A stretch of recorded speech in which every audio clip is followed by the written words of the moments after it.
Good evening and welcome to the Business of Aesthetics Expert Panel webinar. At Business of Aesthetics, we're dedicated to one core mission, ensuring your success matters. We believe in helping aesthetic professionals build thriving practices by tackling the industry's most pressing challenges and exciting opportunities. Tonight, we are diving into one of the most significant yet underrated growth areas in the field, male aesthetics. Strategies for serving a growing demographic. This is a conversation about moving beyond outdated assumptions and tapping into a market that is not just growing, but actively seeking expert guidance. I'm your host, Dan Adisha, and over the next hour, our goal is to provide you with a strategic playbook, and you will be walking away with a deeper understanding of male patients' mindset, proven marketing strategies that resonate with men, and best practices for creating a patient experience that drives long-term loyalty. So, this conversation we're having tonight doesn't have to end in an hour. It can continue every week on the Business of Aesthetics podcast. Our mission there is, of course, simple to bring you actionable business insights from the industry leaders to bridge the gap between aesthetics and management. New episode drops every Tuesday. Just search for Business of Aesthetics podcast wherever you listen and be sure to subscribe. Now, before I introduce our incredible panel, let's address a foundational challenge brought to you by our sponsor, Equimarketing. Here's something every practice owner should be thinking about. The way patients find you online is changing rapidly. Search engines and AI tools like ChatGPT, Google AI overviews, and voice assistants now give answers right on the page. This means some people may not click through the way they used to. Traditional search is still important, it is just evolving. So the question becomes, how do you stay the practice patients trust and choose? The answer is simple. Build enough authority and trust so search and AI see your practice as helpful, reliable source. In this new world, it is not only about being found, it is about being easy to understand and easy to choose. Stick around till the end of the session. We have something that can help you take your practice to the next level with confidence. And now, with that being said, it is my honor to introduce the brilliant minds joining us tonight. First off, we have Dr. Douglas Steinbreck. When Forbes calls you the go-to surgeon for men, it's because you've done more than just serve male patients. You built an entire world for them. As the founder of Alpha Male Plastic Surgery, Dr. Steinbreck didn't just join the conversation on male aesthetics. He started a new one, pioneering procedures that honor and define masculine ideals. Here's to share what it takes to build a brand that men seek out by name. Dr. Steinbreck, we're, it's a privilege to have you here. Hey, Don, thanks so much for having me. It's a pleasure to be here and be with all these other esteemed guests that you have this evening. Thanks so much. Absolutely. Next, we welcome Dr. Umberto Palandino, also known as Magic Surgeon. In a field built on precision, Dr. Palandino is pushing the boundaries of what's possible, integrating advanced technology and even AI to shape the future of aesthetics. From his Mayo Clinic training to his international practice in Florida, he understands how innovation and compassionate care create outstanding results that speak a universal language of confidence. Dr. Palladino, thank you for being with us here this evening. Thank you very much for having me, and thank you for this wonderful panel. Looking forward to participating on this talk. Absolutely. Next up, we have Dr. Michael Brandt joining us from Toronto. Dr. Brandt is an award-winning facial plastic surgeon whose career is a masterclass in the balance between art and science. After a prestigious fellowship at the University of Michigan, he has focused his practice on a principle that is paramount for male patients: natural, safe facial rejuvenation. He's here to discuss the delicate craft of delivering results that are impactful yet invisible. Dr. Brand, wonderful to have you here this evening.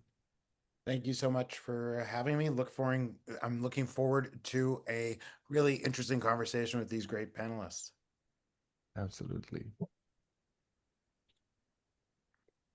We also have Dr. Chris Funderburg. Practicing in the heart of New York City, Dr. Funderburg is a board-certified plastic surgeon whose path led him through an elite aesthetic fellowship at the world-renowned Manhattan Eye, Ear, and Throat Hospital.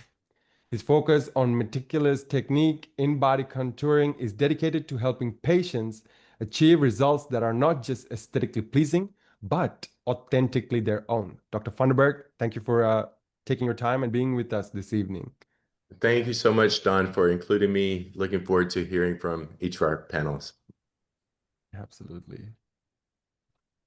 And rounding out our panel from Montreal is Dr. James Lee. Recognized by the Royal College of Physicians and Surgeons of Canada, Dr. Lee is at the forefront of redefining modern male aesthetics. His patient-centered approach is built on the understanding that for today's male patient, the goal isn't perfection, but precision and authenticity that align with their individual lives. Dr. Lee, thank you for being with us this evening. Don, thank you for the introduction. I'm very excited to be here with the other panelists. Thank you. Absolutely. So, as everyone is settling in, let's get a sense of who is in the room. Please open up the chat to our audience members and let us know two things. What city are you joining from? And what is one word that comes to mind when you think about the male aesthetics opportunity? We'll take 30 seconds here just to get to know our audience themselves. Now, as everyone is typing in the chat, I would like to also go over the main points for tonight's discussion. The conversation we have structured is around 4 key pillars that are crucial for success in this space. First, we'll be diving into the mind of the male patient, understanding his motivations, concerns, and expectations. Then we'll get tactical, exploring proven ways to tailor your services and marketing to truly resonate with men. From there, we'll focus on the patient experience itself, how to create a welcoming environment that builds trust. And finally, we'll look at the long game strategies to educate male patients, promote ongoing care, and drive lasting loyalty. That being said, let us begin. Oh, okay. We got Harlow from Puerto Vallarta. Welcome, Harlow. Thanks for being here. And yeah, so during the session itself, it's a very engaging session. So it's a conversation. You can ask our panelists further questions, further clarification right there in the chat or in the Q&A, and we'll be happy to get to them as we move along. So feel free and make the best use of the time here with our esteemed panel. Now, with that being said, let's get into the main Q&A. My first question goes out to you, Dr. Steinbreck. Dr. Steinbreck, you work with a wide range of male patients globally. What distinct patterns do you see in how men define an ideal or masculine aesthetic? And how does that shape the procedures they pursue? Yeah, that's a great question. I actually see sort of 3 different perspectives between, I'm in the Chicago office today, tonight, doing some torso tucks tomorrow. I saw a lot of great patients today, but I sort of see a range between New York, Chicago, and then LA. I see people that have slightly different versions of what they want. The people in New York are always worried about close-up because it's very tight spaces. They're also a little bit more conservative about what they want. As everybody, whether in New York or LA, everyone wants to appear natural, both for body and for face. That's got to be number 1, number 2, and number 3. But the people in New York are even a little bit more conscientious conscientious about it. They're more likely to do facial injections, say, than or a conservative neck lift rather than doing a full face neck. For the body, they want to be a little bit more conservative. They're very, very conscientious about incisions and about placement of the hairline. So these things are more in New York. People in the Midwest, I'm not in Chicago, and these people, you need to give them permission to feel good about themselves and permission, because I grew up in the Midwest, and even though they want to be masculine, the people in the Midwest never feel like they deserve it for themselves. So you have to let them know you are worth it. And we have so many mass weight loss people out here. It's sort of like a contained audience. And those people have to know that they're worth it. So, but again, they want it to look natural. They want to look for it to look very natural. Then you get out to LA, everybody wants to be not just 5 years younger, they want to be 25 years younger. They care less. They still want to look very natural, but they want to just turned up a little bit. They want a little bit of more of a lift. They want to look another 5 years younger than the guys in New York. Always have to be natural. But in California, it's always being more about fit, about being younger, about dressing younger, about feeling younger. So there's a whole mind behind it. But also in LA, there's a little bit more of a, along with all the DC and all the Marvel movies, that we have the movie stars out there. We tend to have people that want to be a little bit more chiseled. So the guys want to be chiseled in New York to be running the boardroom. The boys out in LA want to be chiseled, have that high cheekbone, that strong, defined jawline, that very prominent, confident chin, but they want it to get those parts, to get those leading man parts. And they see all the superheroes and they see how competitive it is to get roles and where they want to be. So in LA, they just want to be a little bit more defined facially. And also same with the abs. They want the abs to be they have to be natural, but they want the juice to be turned up just a little bit, like those superheroes that they see on the screen in Hollywood. Okay, love that answer. Thank you very much for that, Dr. Yep. Steinberg. My next question goes out to Dr. Palladino. Dr. Palladino, as someone who treats a diverse international male population, what differences do you notice in how men from various backgrounds approach aesthetic care and articulate their concern? Thank you. Thank you for the question. And I'm located here in South Florida, and South Florida I always feel is like the center of everything, because it's very easy to get through South Florida, and it's usually one of the main ports of exit to everywhere in the world, and an entry as well. So you can get people from all places, Latin America, Europe, Asia, actually, even people from California. It's easier to get through California. A lot of people comes through Miami, in this area. So we do get to treat a wide range of a male population. I think the men, it's interesting, by the way, happy Men's Day, I guess, it was about time that men will be recognized, right? We got a Women's Day, we got everybody's name, and now we have a Men's Day. So it's good to treat. I think it's an untapped population for our industry, or a early tap, I guess. So there's a huge potential, and I see the different backgrounds of people asking for different things. In my opinion, perhaps more than looking into the background ethnically, I will look into the background socially. And that creates a huge emphasis. Even the sexual orientation, in my opinion, has a huge impact, because if you understand the background of the patients, and for example, we are located in Fort Lauderdale.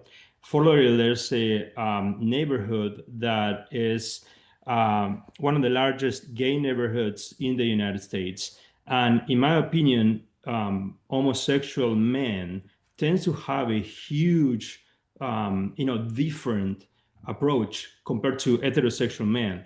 They do tend to care for themselves a lot more.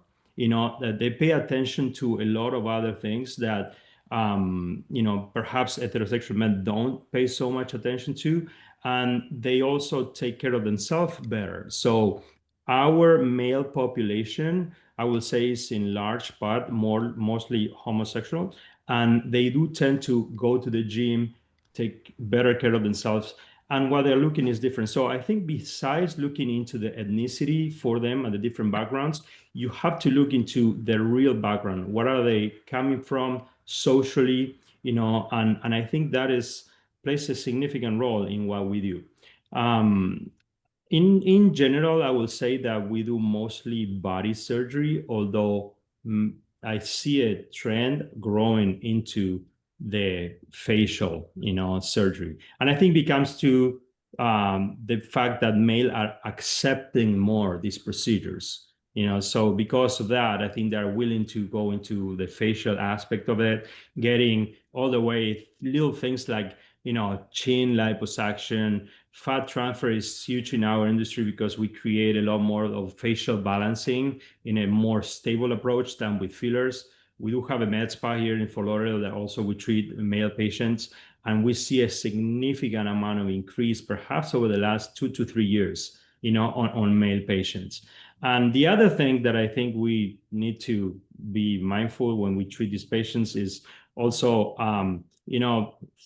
talk to them and see what aspects of their life are they willing to improve, and why they are wanting to, what they want. And that allows you to, I guess, overall offer a better overall treatment for them, to help them feel better with themselves. Right. Thank you very much for that, Dr. Palladino. My next question goes out to Dr. Brandt. Dr. Brandt, when male patients seek facial rejuvenation, what patterns do you notice in their goals or aesthetic preferences, and how do these influence the way you guide them towards natural looking outcomes? Additionally, do you see hair restoration or hairline refinement playing a role in how men perceive facial balance and rejuvenation? Thanks so much for the question. So yeah, I mean, something I see over and over is that men don't really want to look different. Certainly, that's what we see in Toronto. They want to look like themselves. They just want to, appear less tired or less heavy. And most guys want their eyes to look more awake, their jawline a bit sharper, and just to appear overall more confident. They tend to gravitate more towards real structure than volumetric changes. So in general, we think more in terms of like angles and proportion and balance as opposed to truly dramatic changes. And then relative to the hair question, we do a lot of hair transplantation and restoration in our practice. And of course, the hairline frames the face. So even small refinements, whether it's density or subtle adjustments in shape, can make the whole face look more youthful and harmonious. And we happen to use a robotic artist machine in our clinic, and that can add to some precision, and that really appeals to men. They want to, they really value predictable natural results, has been echoed already on this panel, and we can appeal to that. They appeal to, evidence-based treatments and reliability, and they also want, effectively low downtime as well, and just, to look rested, and we can really achieve a lot of those outcomes within our practice with that approach. Okay. Dr. Brandt, why is the fear of looking done or the Hollywood look or unnatural so much more pronounced in male patients seeking facial procedures compared to female patients? I think it boils down to, really, at least in my opinion, is that it boils down to, amongst women, they're competing on the value of beauty per se. Men don't tend to compete on beauty. They tend to compete on success, and factors that sort of derive, success or appearing successful are some of those, youthful facial features to some extent, but, retention of those features, retention of angles, retention of jawline, retention of all those things where, as we get older, a lot of those things change and we start seeing softening of facial features, and less of those sort of masculinizing features that make people appear sort of successful and more masculine. And really, that's what they're looking for.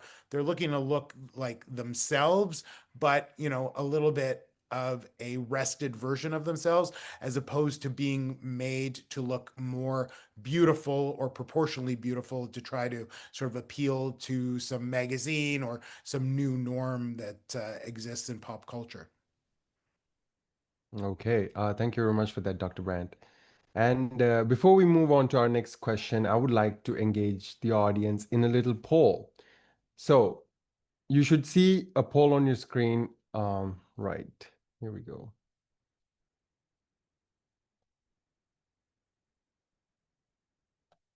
Yes. There we go. So the poll is, what is the biggest barrier you face when trying to attract more male patients? Marketing language doesn't connect. Our office environment feels too feminine. Men in my area are not open to aesthetics, or we don't know which services to promote to them. Which one is most relevant to you? We would love to hear this. We'll take a few seconds over here, just so we can get a tap on our audience. Okay. Now that's interesting.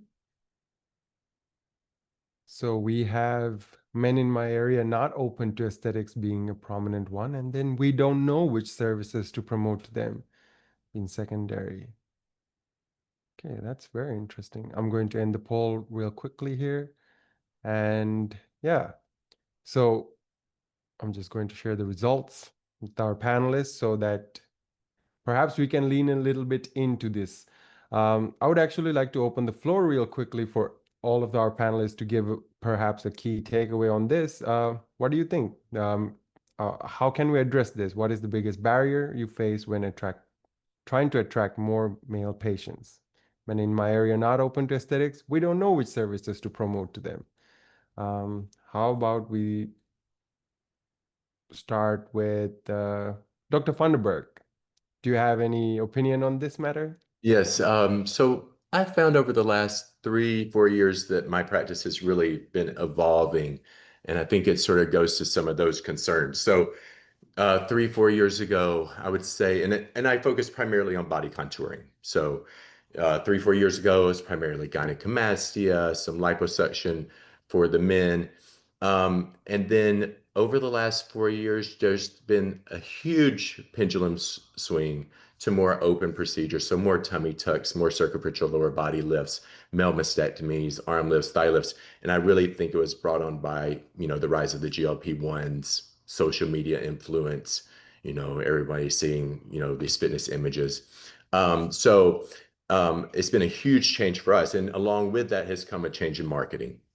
So it has really changed what we need to promote in order to attract these male patients. So now we're, specifically looking at patients who've had, significant weight loss. And we're finding, them being referred by their spouses or significant others once they have loose skin.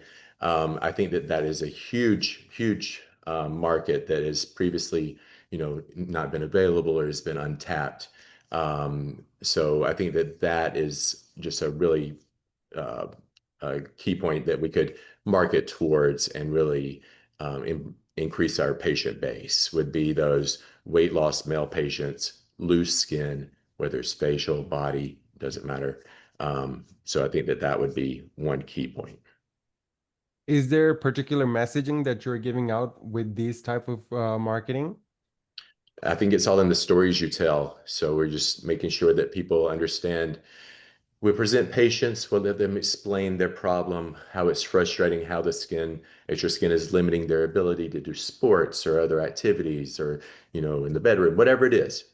And then how we solve that problem. And I think that's really the key is just having, other men see, oh, I have a similar issue. here's an answer, here's a solution to my problem, and then they come to us. Same way you can almost market to their spouse, significant other. You know, we see oftentimes the wives in consultation, and they'll say, oh, my husband has the same issue, you know, and then, oh, well, we have this available for them as well. So definitely been a huge change in our practice over the last few years. Okay, a huge change. So how does a practice avoid alienating perhaps its core female clientele while trying to make its marketing and procedural descriptions more male friendly? So in my case, I would say that my practice is about 25 to 30% male, and that's been true since I started practice. Hasn't really changed much from that. I find that of those male patients, traditionally the vast majority have been gay male patients. Um, that has changed in recently though with weight loss. That seems to be more of a across, you know, the spectrum issue. So um, uh, with the typical gay male patient, we're able to attract them just through traditional, usually Instagram marketing, you know, images of nice results, nice, you know, fit bodies. After, you know, surgery, that seems to do the trick. I've also, you know, found influencers within that world, and that's really helped draw those patients to the practice. And then, like I said, now with the weight loss, a lot of it seems to be driven by spouses and significant others and marketing primarily to them, but then through word of mouth, they're bringing in their male counterparts. Okay, thank you very much for that, Dr. Vandenberg. Now, my next question goes out to you, Dr. Lee. What adjustments do you think practices can make in how they describe or position body contouring procedures so they align better with the goals and decision-making style of today's male patient? Yeah, thanks for the question, Don. So I serve mostly the Montreal and Laval region, so I'm in Canada. So um, we're definitely, I find the Canadian population is definitely more conservative than the US population. Dr. Brand, you could back me on that if you agree. Um, so I think the biggest part about that is the consultation process is very important. I think patients want to know, they definitely come in more reserved. I find we talked about the natural results. They really want that. So I think to communicate that, um, the results are going to be very natural. They could keep it under the radar. They could recover pretty well. I think that's a good way to target it. Male patients, I also find when they come in for consultation, they're not as verbal as the female patient. They're a little bit more reserved. I don't know what the other panelists think about that, but for sure, female patients will come in, they'll ask all the questions, whereas males will just kind of go with the flow. So I like to bring up all the hesitations, all the concerns, all the things that would be stopping them from going through with surgery right off the bat before they even ask it. I think that really puts them at ease. And one thing I really like to just like squash the stigma of male plastic surgery from the start is to just tell them how common it is. So, speaking with these panelists here, I mean, they're all experts in male aesthetics, but I don't think male patients understand when they come in, they're super reserved. They're nervous about it. They're like wondering if I should even be here. But if they understand how many male patients you see per day or per week, it really puts them at ease and understands that what they're seeking is actually completely fine. Yeah, I think I can jump in there and say that one of the things I think we all agree, you don't need to have you don't need to make your office any less feminine. In fact, the whole idea of having orchids and butterflies and pink and mauve is a little bit outdated. It's a little bit like 90s or even 80s, I would say. And these days, the aesthetic of our offices are much more contemporary. They're more modern. They're more streamlined, maybe even a little tech looking. And you don't need that. And the other thing I might add is like when people started going this masculine thing, they were throwing out like male bars and like turning their office into a strip club. You don't need that either. Like the men at least the men in New York, LA are pretty sophisticated, and they don't need any hooter chicks hanging around. All you need to do is just really inform them and just have more neutral environment with earthy tones, which is sort of what everyone is sort of style these days. You can put out a couple of men's fitness magazines. You don't have to. You know, people are usually on their phone anyway. They're usually doing that. The most important thing really is about good education and is about having a staff that understands men and doesn't talk to them. I have a whole talk that I have about this that we give at the Aesthetic Society. But have an office where they know how to deal with men. And when they come in for gynecomastia, they don't call it breast reduction. Guys don't want to get on the phone. I see it on so many people's websites. They're talking to the man, they're talking about breast reduction. Like, men don't want to talk that way. So you just talk about chest reduction or gyno, they do understand those things. It's just those subtle things and knowing your staff and having your staff know how to deal with them. Guys don't want hugs and, you know, soft things. They don't need a lot of things brought to them. What they want is they want good information. They want good answers, and they want an email that's followed up with. They want a text that's followed up with. They don't want any hiccups. They've come to you. They see you as a consultant.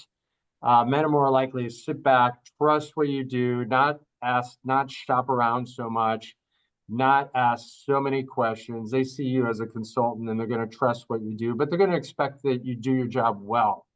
And when you do, particularly if you do what I call C-level surgery, which are CEOs, CCOs, CMOs, COOs, then these are the kind of guys that expect someone. They go see you, sort of like they've already done the research. They know they want that BMW. They know they want that Mercedes. They've been walking across the corner of 56 and Park, and they were just waiting for that bonus to be able to do that. So they know that. So it's really for you and your staff to lose. So you just want to make sure that they're very well educated. They know how to deal with men, and they follow up. That is so critical. The men just don't want any bumps in the road. Thank you very much for adding on to that, Dr. Steinberg.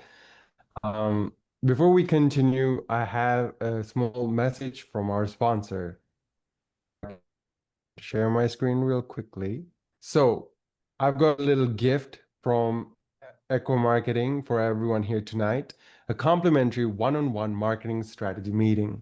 Here's the question Equa will be answering for you. When someone in your city Botox near me or Morpheus 8 cost or lip filler before and after, are you the practice that gets found, trusted, and chosen? Patient demand today is treatment specific, and AI-driven results are reshuffling who shows up first. That's why your growth now depends on three things working together: be found, be trusted, be chosen.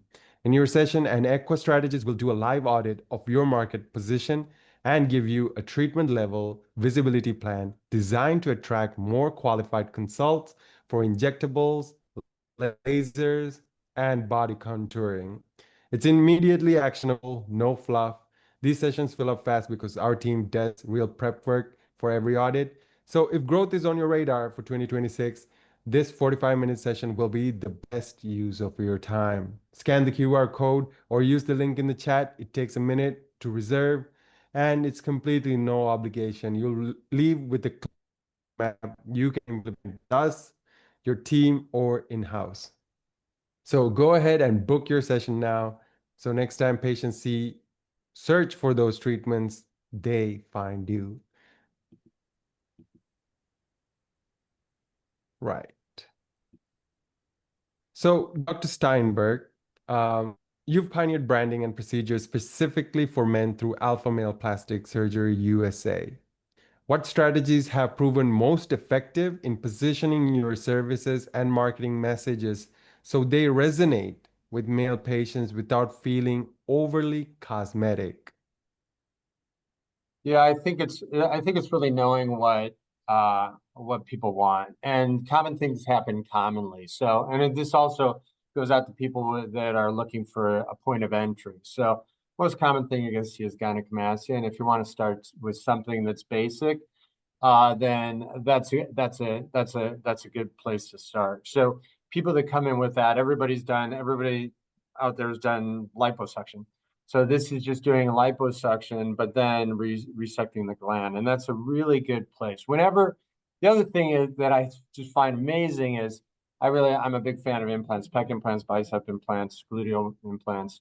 And I think if we were in a parallel universe and we are all on a planet and we only operated on men, and then someday someone came along and said, guess what? We're going to start operating on women. Can you imagine? Wow, that is crazy. I never thought of such a thing. And they said, not only, meanwhile, the whole time along since 1950 on this other planet, we've only been doing pec implants. And we're now going to tell people that they're going to start doing breast implants. People's brains would explode. Well, it's actually the other way around, as we all know. And so for so many people that do Transax breast augmentation, I always see this when I go into conferences, just in the United States and all around the world. I see so many of the doctors, everyone can put in a Transax breast implant, but so few people do that. So the place to get started is to do something that you know. So if you know how to do a Transax breast implant, it's the same way with the pec implant. The other nice place, if you want to start with something simple, is for guys is buccal, because you know how to do it in a woman. So buccal resection is a great place to start. Chin implant for women is a great place to start. You're just doing it for men. We all can do that. And then another one that's a little bit off is, but I find a lot of patients want to have it, and it is a procedure that technically is relatively has a shorter hill for learning, is our calf implants. There are a lot of people that want them. So it's a pretty straightforward procedure. It can be done whether you're awake or whether you're asleep. The only thing with any of these, just like you're going to start any procedures with women, I would encourage people that are thinking about starting these new procedures, if it's a new implant or if it's a new procedure that they've never really done before, always combine it with, always start small. Don't swing for the fence. This guy wants the biggest pec implants he's ever seen, or the biggest calves. Don't, like Liberty Insurance. No, you don't want to start with the biggest. And the best way to do it whenever, and this goes for women, whenever you're starting a new procedure, sort of tag it on, make it small, but make it part of something else. Never, ever do a procedure that's going to be hinged on, the success of that procedure is going to be hinged on that one procedure. Someone comes in for that. If you're starting something new, and this goes for women as well, make it small and make it part of a grander scale. So if you're going to do, abdominal liposuction, you've done it 1,000 times. Hey, you want calf implants? Great. We'll do abdominal implants, and we'll put in a tiny calf implant the very first time to make sure you get the technique down and don't have any complications. And as you get more comfortable, then you increase the size in any of those. Or you start with fat grafting and then go less with the fat grafting and more with the implant. So these are just good little tricks to introduce these things. And the other thing from a marketing standpoint is you just have to start talking that you do them, So everybody's waiting for the first one to do. Just put it out there. Just say you're interested in doing it. Put something on your website, and then people will start asking about it. Right. Thank you very much for that, Dr. Steinberg. Yep. My next question goes out to you, Dr. Palladino. Given your strong digital presence, what content formats or educational approaches have you found most effective in gaining the attention and trust of the male patient online? Great. So we try to target all the platforms as much as we can. I think each platform has a value. As people interest is pretty diverse. You want to try to target it all. So all the way from the typical Instagram, now TikTok is huge, so if you're not in TikTok, you're missing probably 50% of your business, because TikTok is huge in this arena, both for for everybody. Young, old, female, male is pretty impressive. Older populations tend to stick to like things like Facebook, I would say, on that arena. I think also Instagram targets a wide, variety of ages. But also it's important to have educational materials in a YouTube channel, so we do try to record all the YouTube channels all the way from testimonials to, pre, post operative, talking about male, women, everybody, just try to put to anything you're going to do, and you're going to spend time recording, try to make it permanent and try to make increasing your volume of, your digital presence and digital footprint. So I think it's important to target everything. Educational material is super important. I will reserve that more for like the YouTube channel, while promotional material is great for, Instagram and TikTok and perhaps doing a little bit of Facebook. I think those is what I usually recommend. A website is obviously still very important. So there's nothing new in websites other than new AI chatbots that you could put, and it's important to gather the information. But I think you have to target it all if you really want to, just get a real spread. But I agree with the panelists. You have to show it's impressive because you talk about breast augmentation and all of a sudden you have breast augmentation patients. You talk about mommy makeovers and you all of a sudden have mommy makeovers, especially if you want males, then talk about male surgery, and that is important. And then you can find different ways. I think what the panelists here said is important.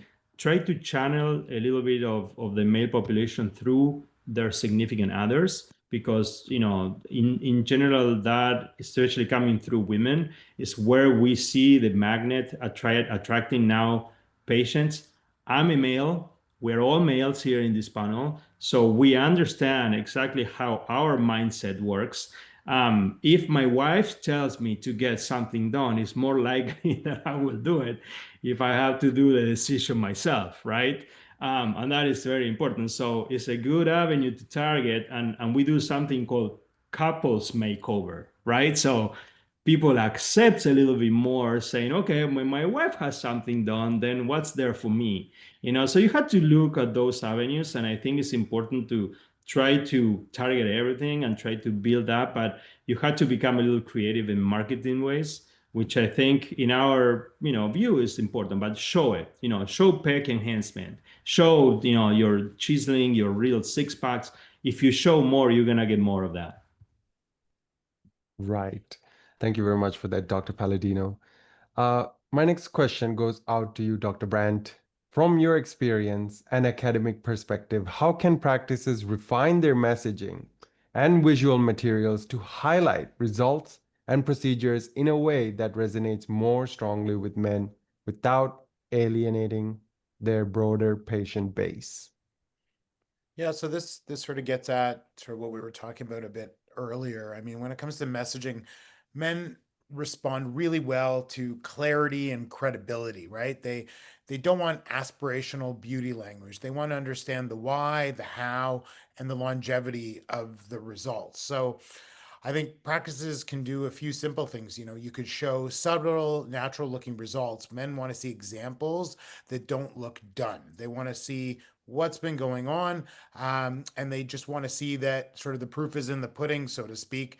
It's just like they're looking at an investment portfolio. They want to see the returns. They want to see how you've done in the past. So they want to see how people look so that they can visualize that within themselves. They want you to use language theoretically around function, structure, and proportions. Those ideas make sense to them. They want to feel better. They want to be able to function better. They want to be stronger in the boardroom. Those sort of things really resonate well. And finally, you want to keep the brand balanced. You don't have to go all ultra masculine. As Dr. Steinbreck said, you don't need to bring in, the Hooters into your clinic. You don't need to go too crazy. you just need to include men in the conversation. Women aren't alienated by that, and men actually feel more comfortable and engaged when they're in sort of a reasonable environment. You don't have to go all out masculine with your clinics. You just keep it sort of relatively neutral. And men don't need, the fancy clinic. They walk into all sorts of different environments to make purchases, whether that's the automotive dealership or the stores that have fancy everything left and right. And really, they've made their decision before they walk in the door. They know what they want, they've researched it. They tend to be fairly educated on that idea, and they're coming in to talk about one particular issue that's really, driving them in there. Now, you can have conversations about other things, but they're a very different client than some women who come into the office and they're like, well, I want to look better. I want to look beautiful. Men don't tend to do that when they come in to see you. Okay, that's interesting. What do they look for really? Just your last point of there, if you Yeah, could. so, they just want to look better. They want to feel better. They want, they're seeing this procedure as a mechanism to reach a goal as opposed to the procedure itself a lot of the time. So, some guys are coming in, after, being in the dating scene for a long time, and they just want to feel better. They're recently out of their, marriage, whatever. They want to be back in the dating world, and they want to achieve a date. So what can they do to achieve that? Well, if I have more hair, if I've lost weight, if I get rid of some of, my fat or whatever, if I can look a little better, more alpha male, so to speak, then that will certainly impact on it, right? That's really sort of, they're looking for a goal. They want, I'm applying for a job. I need to look better for that job. Make me look better, hairline, whatever. Those are the factors that really come into play the most. Okay, thank you very much for that, Dr. Brandt. Um, what just correct me if I'm wrong, but what you're saying is there's sort of a performance sort of aesthetic. Is that what like the mindset of male aesthetics going for? Yeah, I think you could distill it down. I mean, they're looking for an outcome from their change as opposed to necessarily the change themselves. Now, there are Mm. some men, of course, who do want to appear better, want to look better, will desire to feel, but really a lot of them are after feeling more confident. And that's really the end goal, as opposed to, I want to look prettier in front of the mirror or for Mm. my partner. Got Yeah, it. I'm Thank you just very to much. build on that. In New York, we'll have a lot of patients that, and they're even maybe brought in by junior partners. We have patients that come in. And I hate to disappoint you guys, but I think I probably have more straight guys than, than some of y'all. But they're business guys, and they still need more time in the boardroom. And I actually did. I had that story where I had some junior partners made the old man come in because he was at the top of the keystone, because they needed him to still look better in the boardroom when all these younger people were coming in. So they want they I do a thing called the Forbes facelift for that's again is for like CEOs or CCOs, because these people need to stay younger to be more competitive in the bedroom or in the boardroom. Sometimes it is a bedroom too, but usually it's a boardroom. And they also can feel, give them permission, themselves permission to do that, because they look at it in terms of a business investment. And that may be the reason why they're doing it, because they're doing it for business. Got it. That's a very interesting clarity on the mindset that, male patients have with regards to aesthetics. Thank you very much for that, Dr. Steinbrück, as well as Dr. Brandt. Uh, Moving to Dr. Funderburg, in your practice, what operational or environmental elements, such as staff training, patient flow, or privacy considerations, are most effective when it comes to supporting the male patient's comfort? So I think the primary thing in our practice is we try to almost never have anyone waiting in the waiting room. Pretty much at the time somebody comes into the practice, they're introduced at the front desk, they go to their private exam room or consultation room. We try not to have people just sitting in the waiting room. I feel like that could be an uncomfortable environment for many of the patients if they're just surrounded, especially since our practice is primarily female. So I think that's very helpful. As far as staff training, I think it's just about making the patient feel at home, regardless whether male, female, the moment they walk in, offer them a coffee, offer them a drink, get them comfortable, um, make sure everyone does proper introductions. I feel like the key thing is just to listen to the patient, to really understand why they're there, understand their problems, and just give them the solution how to solve it. But yeah, we do try to limit the amount of time that people are in the waiting room together. Same thing, days of surgery, to go straight in to the preoperative area, just much more of a private one-on-one environment. I think that makes men much more comfortable, especially in a primarily female practice.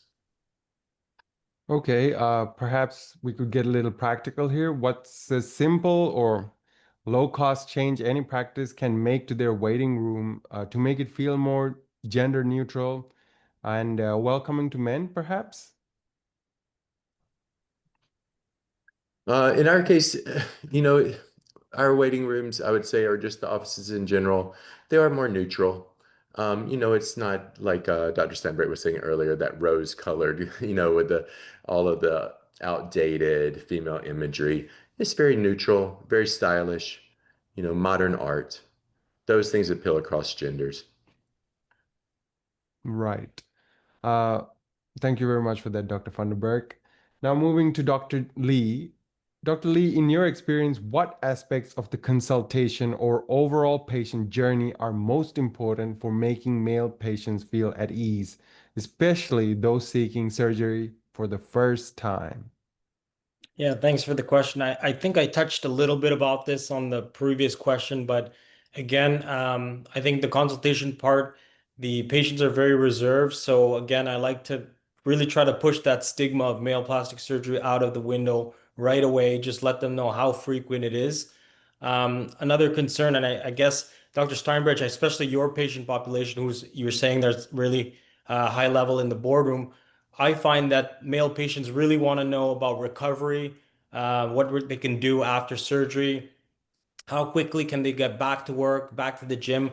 A lot of my patients, my male patients are they want to be very low key about it. They don't want, even their friends or their coworkers to know about it. If there's drains, they want to know how long, when can they be presentable again? When will they look kind of be able to move properly? So I really like, go straight to the point, hit the points they want to hear about. How quickly will you feel good? How quickly will you be presentable? How quickly can you get back to the gym? So I think the consultations are definitely a bit shorter. There's less back and forth in a male consultation. They're very receptive, and I think it was Dr. Brandt that mentioned this. They come in kind of pretty much knowing who they've chosen. They just want the information. They just want to solidify, those points, and then they're ready to go. Dr. Lee, can you share a specific script or perhaps even questions that you use to open up the conversation and get a male patient to articulate his aesthetic goals clearly? Yeah, well, so I do a lot of gynecomastia, and as Dr. Steinbridge said before, which is a very important point, people don't want to hear male breast reduction. It's not a breast, it's gland, it's gynecomastia. So the way you communicate really puts them at ease. Once you put them at ease very quickly, they'll be able to kind of open up a little bit more. And again, for sure, if I compare them to my female patients, they are less open to there's less kind of back and forth during the consultation, but you could get a feel. We're all men, so when we're seeing men, we know how they're thinking, we know what they want to know about. I kind of addressed the concerns before. There's no real script, but just for gynecomastia, for example, we know that it's that white t-shirt, the puffy areola, the not taking your shirt off at the beach, certain if it's you're in the boardroom, certain dress shirts, you just you don't have that chiseled chest look. So if you address those concerns, you don't have to wait for them necessarily bring it up, but you could question it and be proactive about asking them, and then they feel understood. Right. And how are you balancing providing all necessary technical and risk information for informed consent without overwhelming a male patient who may prefer a more direct, bottom line, performance-based kind of like summary? Well, we definitely still have to go through a detailed consent for the risks and complications. But when we do our consultation process, I'm not sure how the other panelists do it, but for the consultation, it's really just information, what the plan is, if they're a surgical candidate, if we can offer them surgery. So it's more, geared as it's just information. They could ask their questions, get the stuff they need to do. But we're definitely not cutting the consent about risk and complications. It's still got to be very thorough, and we're pretty strict. In Canada, we're pretty strict, and in Quebec, we're like ultra strict about that stuff. So that's not shortened at all. Absolutely. Thank you very much, Dr. Lee. And I think we are just approaching the top of the hour here. Before we wrap things up, I would love to hear every panelist's one key takeaway for our audience from this session. Let's start with you, Dr. Steinbreck. Yeah. One thing I'll say is that there are no Simons. So we were all taught in residency not to operate on men because of the SIMON, so they're single immature male. Over expectation is narcissistic. It was a little bit homophobic, and it created this boogeyman. The boogeyman is a Simon, and he's a difficult patient because he's a man. It's just it was our fault. It wasn't our fault. We were never trained by our predecessors how to do male plastic surgery. It took me a long time to learn how to do this stuff, and we need to teach our people. But I tell everybody when I lecture that there are no difficult male patients. There are some difficult male patients. There are some difficult female patients. There are some terrific male patients, and there are terrific female patients. So just the death of Simon happens now, and so we just have to teach that to our staff as well. Okay. Let's go over to you, Dr. Palladino. What's your key takeaway? My key takeaway is that it's a huge untapped field in male plastic surgery. A lot more that can grow than in the female. So I think that as we move more and we are able to really show more male plastic surgery, people is going to be a lot more receptive, and again, and open the door to a huge other untapped market, which still not being really taken care of. So I think we plastic surgeons have to really focus on that, because there's a huge potential. And to tell you the truth, same as what the panelists, guys are straightforward and they are not usually as complicated. So I prefer to treat male patients all in all. Obviously, my male population is about 15%, so it's not huge. I still have to do a lot of work in there. So if we can put a lot more work, I think there's a huge resource that is great. Thank you, Dr. Palladino. And how about you, Dr. Brandt? Yeah, I'll echo some of those comments. I think, it's an untapped market. It's a growing market. I think there's a lot of opportunity in the male space. I think you do have to direct your consultations slightly differently, as was mentioned, in a variety of different ways. I think more of a performance-oriented consultation and a functional consultation is really what they're after. And yeah, they're great. They're great patients, to echo what Dr. Steinbreck said. I mean, some of them you do have to sort of be cautious a little bit over the men who are unmarried, as I find that they are sometimes a little bit harder to cater to and a little more demanding, but you're going to find that in the female space as well. So I don't think there's any differences there. Yeah, I think it's a great market. Everybody should really start to push into sort of the male aesthetic, or not, and you can leave it to us. Right. Thank you very much for that, Dr. Brandt. And Dr. Funderburg? So I would say one thing is that I find that social media is leveling the playing field. Everyone has TikTok, everyone has Instagram, everybody's seeing these visual images, everyone's seeing before and afters now. So I believe that many more men are now aware of what's available than they were in the past. And now it's our job to market to them. Don, could I Got just say one more got thing? Uh, Absolutely. Yeah, I have to remind people, go to the meet. It's our aesthetic meeting in Boston. We're going to be talking a lot about men's plastic surgery. And for the people in the audience, I'm putting together the program with Brandon Tailor and also Brad Calabrese and Nolan Karp. We want to have an outstanding meeting, best meeting ever. So I want to encourage everyone to come to the meet in Boston 2026. Thank you. Dr. Steinberg, if it's possible for you to share a URL perhaps of a sign-in or anything with our teammate, we will be, happy to send it across the email we send after the event. For our office, you're saying? Yeah, Or for the yeah, for the my meeting. office, it's my handle is Dr. Steinbeck. Our male plastic surgery, both on TikTok and on my handle is for Instagram.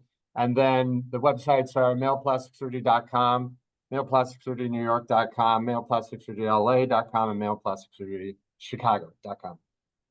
I meant for the meeting that you're Oh, having in sorry. Boston. That's fine. Yeah, No, the meeting is just go to but the aesthetic society.com. Just do a search for the Aesthetic Society and Boston meeting. The meet. wonderful, Great. wonderful. Thank you, Dr. Sorry about Steinberg. And Dr. Lee, what's your last key takeaway here for our audience? Yeah, key takeaway that I think all the panelists kind of touched about is that if someone wants to start doing male plastic surgery, just speak about it on Instagram, on social media. I think currently my practice is about 20-25% male, and they're a little bit more hesitant to agree to share their photos or share their stories on social media. So when someone does, it's super important to really capture that and be able to promote it, and then that's going to drive start the snowball where more patients will see that come in to see you, and then you have more male patients, and it's just a snowball effect. Wonderful. Well, Dr. Lee, thank you very much. And with that being said,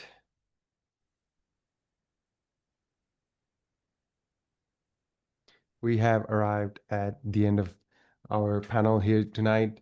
A huge thank you to our incredible panelists, Dr. Douglas Steinbreck, Dr. Humberto Palladino, Dr. Michael Brandt, Dr. Chris Funderburg, and Dr. James Lee. Your expertise has been immensely valuable. To our attendees, thank you for investing an hour in your practice of success. We hope you leave here tonight inspired and equipped with actionable strategies. One last time, in the chat box, you will find the link to book the marketing strategy meeting by our sponsor, Echo Marketing. If growth is on your radar for 2026, that'll be your next actionable step. With that being said, panelists, please do remain on the line for a few moments after we conclude for a quick debrief. For everyone else, I'm Dan Adisha, and on behalf of Business of Aesthetics, we have a wonderful rest of your evening and a wonderful rest of the week. Thank you very much.